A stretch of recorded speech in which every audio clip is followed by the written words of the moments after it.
क्रांति मटका चौक के पास, तो वहाँ से फिर हम एक काफिले के रूप में आगे जाएंगे और हम नामांकन पत्र दाखिल करेंगे। कुछ हल्कों में मैडम आप गए नहीं है अभी, तो नॉमिनेशन के लिए 3 तारीख का नॉमिनेशन है, तो जाके न्योता देंगे जैसे आदमपुर है या फिर दूसरे कई हल्के व्यक्तिगत रूप से जाकर? देखिए, मैं व्यक्तिगत रूप से हर हल्के में वैसे अपनी हाजिरी लगा चुकी हूँ। मेरा दूसरा राउंड भी लगभग कंप्लीट होने को है। हर बार 10 से 15 गांव यानी कि 250 से ज्यादा गांव मैं कवर कर चुकी हूँ। उनको संदेश दे दिया जाएगा। हल्का अध्यक्ष जो है वो गांव-गांव जाके और निमंत्रण देंगे सबको आने के लिए।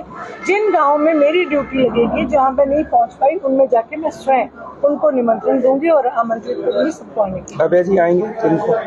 देखिए, अभय सिंह जी चौटाला निश्चित रूप से आएंगे, नहीं तो बड़े चौटाला साहब आएंगे। कोई जरूर आएगा हमारे पार्टी का सीनियर, और क्योंकि 10 लोकसभा सीटों पे चुनाव है, इसलिए हिसार लोकसभा सीट आप सब भाइयों के लिए उन्होंने कहा है कि सब मिलकर लड़ो, देखते हैं आप जीतते हो या क्या करते हैं। तो जैसे आपने कहा कि हिसार का 3 तारीख का दृश्य ऐसा होगा कि वो भीड़ देखकर अपना भी जीत की और नेशनल लोकदूत बढ़ेगी, तो लगभग कितनी संख्या में लोग पहुंचने वाले हैं इस नॉमिनेशन फाइल कराने? हजारों की संख्या में।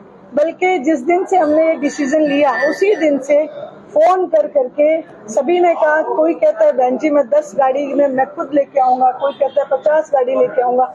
यानी कि उत्साह है इंडियन नेशनल लोकदल के एक एक कार्यकर्ता में, क्योंकि वो कहते हैं कि बहन जी इस बार हमारे चौटाला साहब को जो वनवास इन विपक्षी नेताओं ने दिया, हम उस वनवास को तोड़ेंगे और हिसार लोकसभा की सीट निश्चित रूप से जीतेंगे। जैसे जयप्रकाश जेपी भी एक तरह से कांग्रेस की तरफ से मैदान में आए हैं, अब क्या लगता है किस तरह का मुकाबला किसके साथ क्या रहेगा आपका? देखिए, कांग्रेस और भारतीय जनता पार्टी ये दोनों ही दल ऐसे हैं जो दिल्ली की गद्दी के लिए लड़ते हैं। इनके लिए हरियाणा प्रदेश केवल 10 सीटों पे सिमट के है, लेकिन इंडियन नेशनल लोकदल हरियाणा प्रदेश के लोगों के हितों के लिए लड़ती है। इसलिए मैं मुकाबला कहीं करने नहीं आई, मैं लोगों के हितों की रक्षा करने और हरियाणा प्रदेश के लोगों की आवाज को बुलंद करने के लिए आई।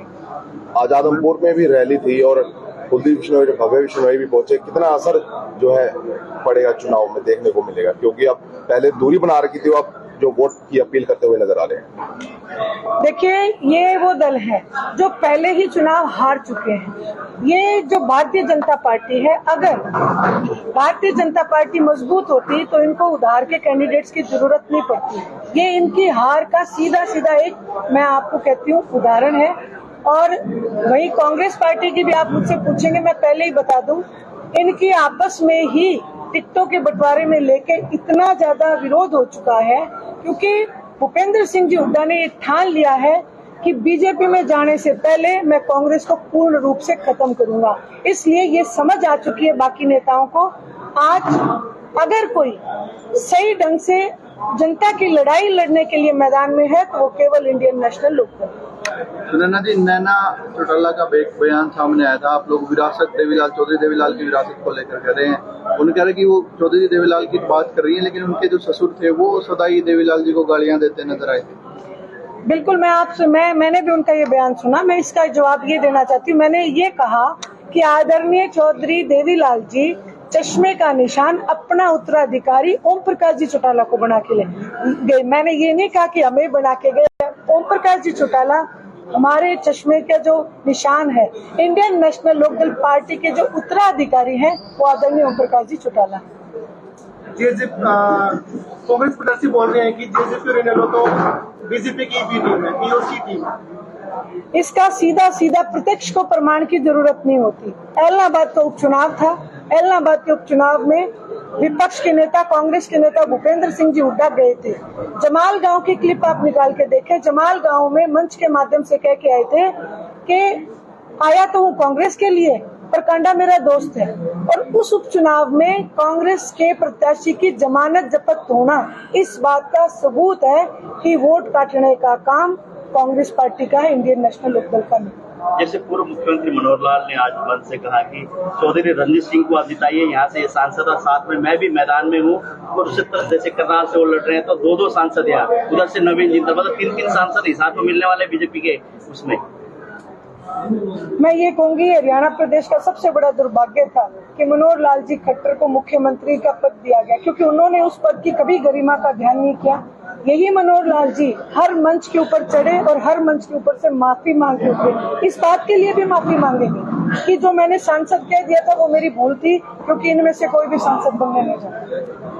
मुरादा जी, जिस तरीके से कांग्रेस ने टिकटें बांटी और जयप्रकाश को मैदान में उतारा, ब्रजेंद्र सिंह कहने की 4 दिन को टिकट मिले लेकिन वो टिकट नहीं मिली। जिस तरीके से उनके कार्यकर्ता नाराज, उनके वर्कर नाराज है, क्योंकि लोकदल का ये पुराना चल रहा है। उचाड़ा, उकलाना, नारों इस इलाके की बात करें तो इनको लोकदल में हताशा है, तो लोकदल को कोई फायदा होगा उस चीज का? देखिए, पूरा हरियाणा प्रदेश आदरणीय चौधरी देवीलाल जी का, आदरणीय चौधरी देवीलाल जी हरियाणा प्रदेश के जनक हैं।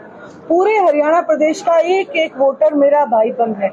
और जो मैंने अभी बात कही कि भूपेंद्र सिंह जी हुड्डा ने ये भी एक मकसद ले रखा है कि बीजेपी में जाने से पहले कांग्रेस को तहस नहस करेंगे, ये भी उन्हीं का एक हिस्सा, एक पार्ट है, उनकी साजिश का एक पार्ट है। सुनैना जी, पूरी जनता ये कह रही है कि सारा इलेक्शन हिसार का है, वो साउथ देवीलाल की धीरे धीरे क्या कहना? पूरा हरियाणा प्रदेश आदरणीय चौधरी देवीलाल जी का बनाया हुआ है। ये पूरी राजनीति ही आदरणीय चौधरी देवीलाल जी के इर्द गिर्द है। जिसने भी आदरणीय चौधरी देवीलाल जी के आदर्शों को छोड़ा वो राजनीतिक तौर पे कभी भी अपने आप को स्थापित नहीं कर पाया। और ये जितने भी हिसार में जितने भी कैंडिडेट हैं, ये कहीं ना कहीं आदरणीय चौधरी देवीलाल जी की नीतियों के दोषी हैं, इसलिए ये अपने आप को स्थापित नहीं कर पाएंगे। हिसार में इंडियन नेशनल लोकदल अपने आप को स्थापित करने जा रही है।